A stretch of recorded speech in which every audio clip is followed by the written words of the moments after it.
Oh, that's a good one. Yeah. That's a big one, dude. That's a giant one.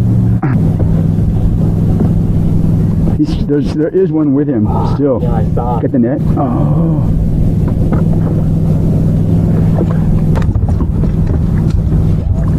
I don't want to get. I don't want to get to. All right. Yeah.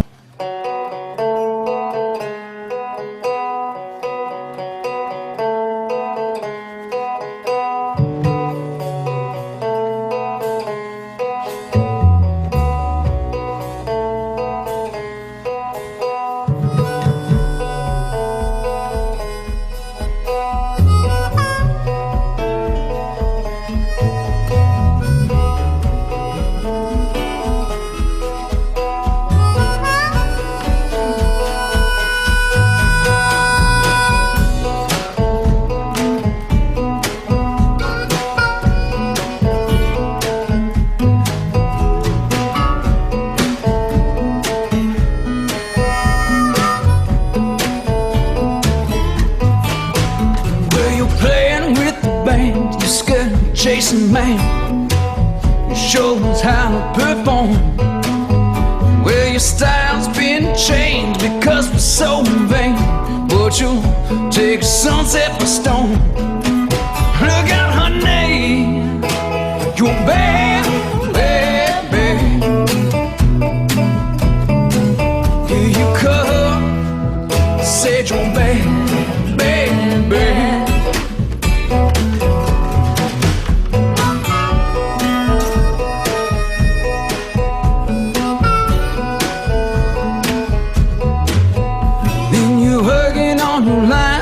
Sing for a time, you're the hottest ticket in town. Well, you show us new moves, cause baby, you're smooth, you're above us. Well, get those life vests zipped and clipped, strap down those rods, and stash away those tackle bags because we are going fishing.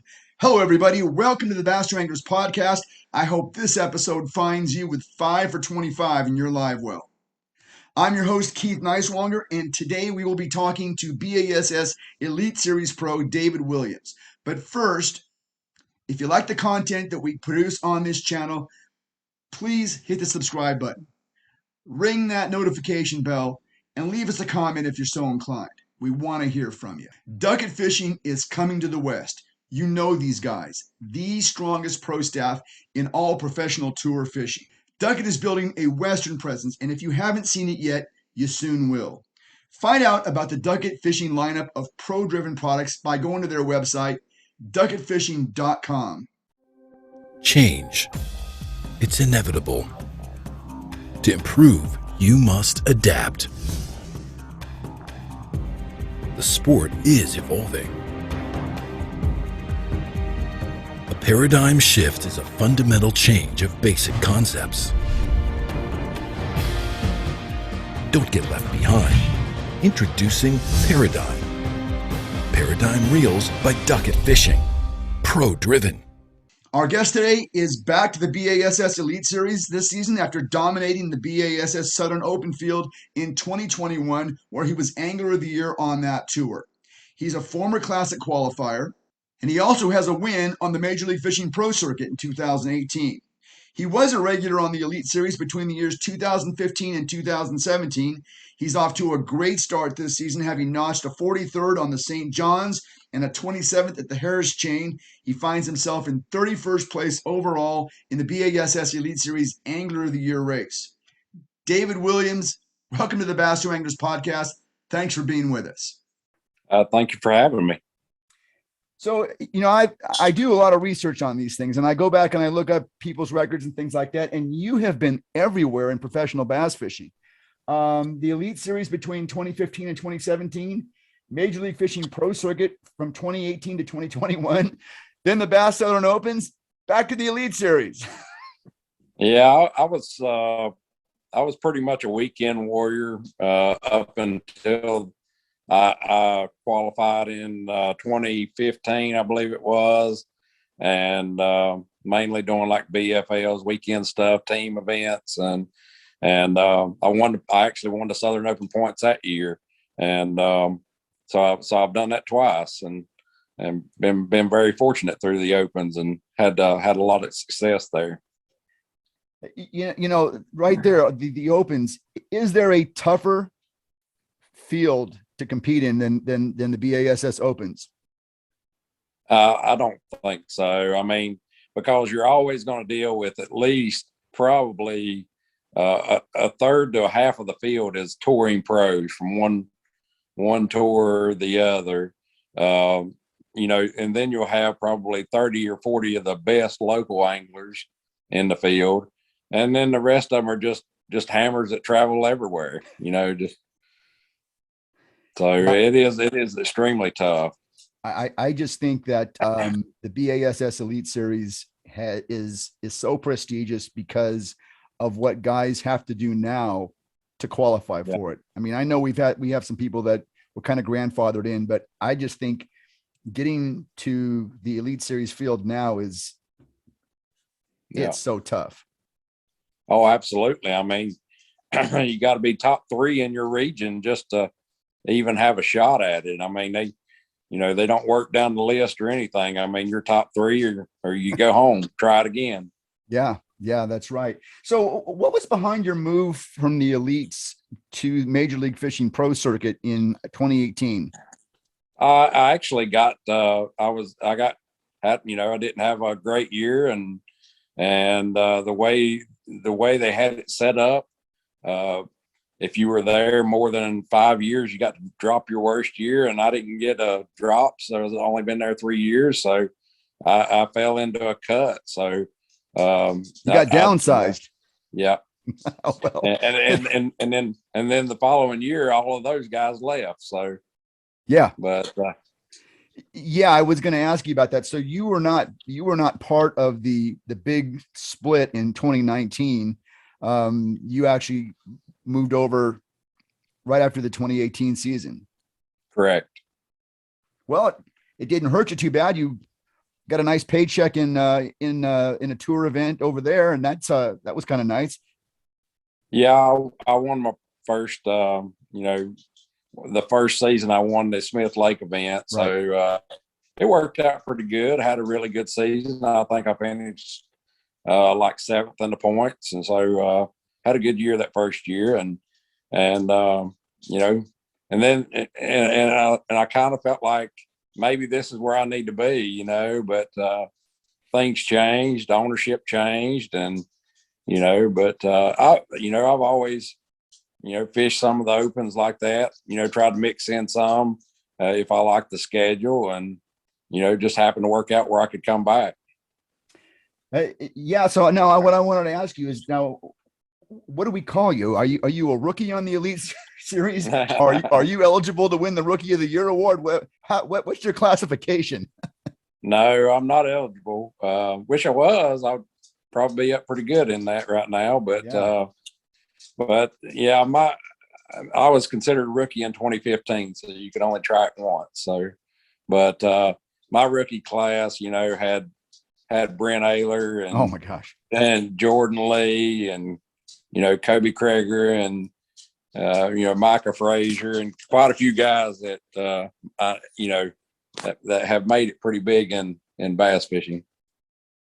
Now, you have I'm an old guy. So I remember these years. But you have a long career that goes way back with BASS event. Your timeline goes back to the 1990s, and those invitationals, those were pro versus pro events, right? Yeah, it was 330 or so pros. Yeah, I hated that setup. I was not aggressive enough to fish those back then, and I didn't feel like it was a very level playing field. The entry fees were good. I mean, I think it was only like a $600 entry fee. I think they gave away 3 boats at the end of the tournament. It was a pretty good deal, but you had to be kind of an aggressive, assertive guy, that didn't take any crap when it was your time to fish your half of the day. And I was kind of learning the ropes back then on stuff like that, And if you let guys run over you, they would. You know what I'm saying? No, I completely agree. And I mean, I was just thinking, I don't think I've talked to quite a few people on this podcast. Randy Blockett is a guy I spoke with who fished in that era as well. And I don't think I've met anybody that liked that because of the reasons you're talking about. It just, there's some really pushy, aggressive people, and it kind of takes the fun out of fishing sometimes. Yeah. And yeah. So do you have any memorable stories about those days, or anybody in particular that you might have fished with that you'd be willing to share with us tonight? Well, I think most of it would be bad. I don't remember much good experiences from, I'll take that back. I met some of my lifelong friends fishing those, the guys that, that still fish, and I became friends with them and stay in contact with them and stuff like that. I met a lot of guys like that. But I also learned a lot about people, like you say, that it may not be quite so good. But I drew Iaconelli one time. That was probably the most notable person I ever drew. Not very much fun to fish with, but that's awesome. That's awesome. Well, now you get to fish with him right there on the Elite Series, because he's also not a rookie this year, but he is back. He is back. Kind of the same situation.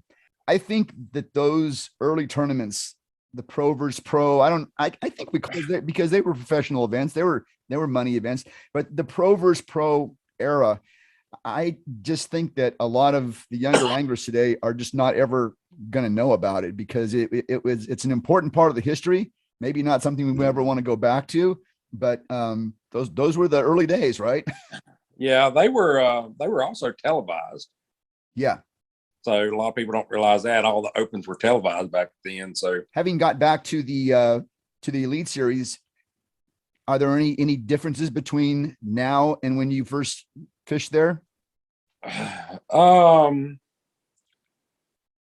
Not a whole lot. I think it was, you probably look at the field, and most of the guys that were there when I was there before were more established. Mm-hmm. They had been there 20 years. Right. Most of the guys there now are just as good a fishermen, but they've only been there, most of them, less than 6 or 8 years. Yeah. It's a newer field for sure. Interesting. Folks, we're talking to David Williams. He's a BASS Elite Series Pro, second time around now. Let's talk about your requalification for the Elite Series. When did you decide to try to come back? What was that thought process like? Well, I really never have set a goal to go to the Elite Series. I mean, I've always wanted to do it, but as far as just trying to qualify, I more or less just fished them if I fished the opens if I liked the schedule, and I would jump in them, and if I liked the schedule, because I always wanted to try, to qualify for the Classic again, and I felt like that if I could just qualify for the Classic, that would be my goal, and it's just worked out to where, I've qualified twice just by doing that. You were fishing the Major League Fishing Pro Circuit, decided to jump into the Southern Opens. Yes. You fished two Open Series last year, right? Yes. Central and Southern. And lo and behold, you're Angler of the Year in the Southern Open Series and back into it. So it kind of happened. Yeah. And I almost double qualified. I was actually until the final day at Grand Lake. I had one fish on the final day, I think at Grand Lake or something like that. If I would have had the same kind of day I had on day one, I would have probably double qualified last year. So, but through the Centrals and the Easterns, I think I was somewhere in the top 10 or something going into the final event. Well, that's the thing about David Williams. I mean, I feel like when I look at open results, your name is always up there. And I mean, I know it wasn't always that way for you, but it just seems recently you're always in there. So pretty good start to the Elite Series. You made 2 day 3 cuts now. Are you happy with your performance? Yeah, pretty much. I feel pretty good about it. I mean, anytime you can get out of Florida with 2 checks and 2 cuts, I'd take it anytime. I don't, because Florida is a tricky place. Everybody catches fish there. It's a matter of getting, a couple good fish. Yeah, I was going to ask you if you were sad to say goodbye to Florida or happy to get out of the state with your finishes. I'm pretty happy to get out of there with my finishes. I mean, it's I like the weather. I like going in there, going to Florida this time of year. Yeah. But I definitely don't miss the traffic, and I don't like I say, the fishing is kind of tricky there. You can go out and have you can be catching a lot of fish and come in with limits each day and just never get a big one and be way down in the pack. So I was fortunate to have 2 good events there. You consider yourself to be more of a power fisherman than anything else? Is that where your comfort zone is? Yes, sir. Favorite technique? Probably. I mean, I probably made more money like, power fishing, like swimming a jig or something like that, fishing a spinnerbait, more along that lines. I mean, probably one of my favorite things to do is something like topwater fish. Mm-hmm. Of course, that's, everybody loves to do that. You're from North Carolina, and that pocket of the country, I think the notion of swimming a jig, is it safe to say that swimming a jig kind of started in that part of the country? I don't think we did it in California until fairly recently. We used to flip and punch, but in terms of throwing a jig and cranking it back like a spinnerbait, is that where it came from? Yeah. I actually feel like it did come from here, because I remember it probably in the I would say the late 80s to early 90s. Yeah.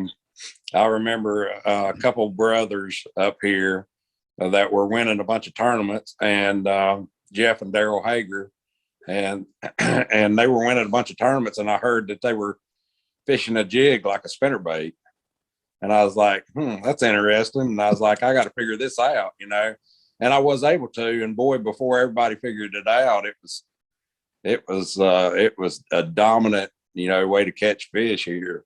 And now kind of everybody does it here, but I kind of credit those 2 guys to, it's just interesting how different things develop in different parts of the country. It's really funny. So we have guys that swim jigs here, but a California swim jig has a blade arm. Yeah. And a blade.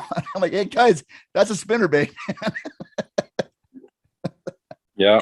But it's interesting how this all works. So in your mind, with a swim jig or a let's say a vibrating jig, what is the difference that causes you to throw one or the other? I mean, if I want to be more subtle, I'll swim a jig. Okay. If I'm in dirtier water and I want that vibration, that noise, I would throw more of the bladed jig. Okay, that makes good sense. How about clear water? Clear water, I would probably rather swim the jig. Okay. Yeah. But, you can kind of do both. You can modify both of them, you can put your swim bait on a bladed jig or whatever. Yeah. So when you swim a jig, I'm sorry, but you just keep giving us these gold nuggets here. So I'm going to keep pulling them out of you. When you swim a jig, what kind of a tail or what kind of a trailer do you prefer? My favorite is probably the Zoom Z-Crawl Junior. Okay. And it has a lot of action when you just reel it. So it's got a lot of kick to it. So, I like that as much as anything. Probably And- lets you, and I- probably and I- allows you I- to kill it and drop it into holes and things like that. Yeah. And it depends on if I want it to ride up higher, I'll use more like the speed crawl or something like that with a little more drag to it, It's good stuff. It's good stuff. Getting back to the Elite Series this season, who's helping you out? Did you add any new sponsors? Who takes care of you and who do you take care of? My wife. Yeah, top sponsor right there. Yeah. That's the main one. I got some help, from Bass Pro, Nitro. Cashin Rods is a big one for me. They build rods right here in North Carolina. Zoom baits. That's the main ones I would say. Probably I have, some product sponsors and stuff like that for some other people, but that's the main ones. What does a sponsor or what does your sponsors expect from you? You're a touring pro. Do they expect extra time from you on that, or what do they expect from you?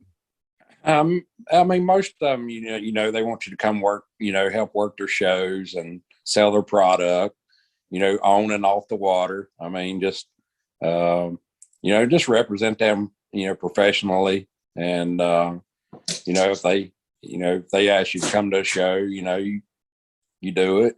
And I think a lot of guys kind of take that for granted and don't want to do that kind of stuff, but that's part of the process too. Talk about a little bit about your social media platforms. I was not stalking, but just looking, pretty active on Facebook. I enjoy your Instagram posts. It's a lot more than fishing. Sometimes it's little league football or basketball, something like that. Some good stuff. But has that been something that was easy for you to embrace, or was that a challenge? It was a little bit of a challenge at first. I didn't really have a fishing page so much. I just had a personal page for my Facebook, and they encouraged me to do a professional page. Mm-hmm. So I have it split up, on my Facebook. And then somebody wants to follow you on Instagram, Facebook. Who do they just follow David Williams or Dave Williams, professional fisherman. Professional fisherman? Yeah. Okay. And in Instagram, I apologize for not having it right here at my fingertips. Is it the same thing? DW Fishing. Anything on YouTube or anything like that? I do have a YouTube page. I'm not very good at it. Well, a lot of people aren't. It doesn't stop people from posting stuff. But I do try to recap some events and whatnot. Excellent. So how about the rest of the season? What's next? Any open events this year or Yeah, I fished the first one at Toho, and I'm sorry, and I'll be fishing the rest of the Southerns. Very good. Well, Dave, I appreciate your time tonight. It's good to meet you, and best of luck the rest of the season. I'll keep an eye on you, and we'll have you back again one of these days. That sound okay? Yes, sir. All right. Good luck to you. I appreciate it. Thank you. Thank you.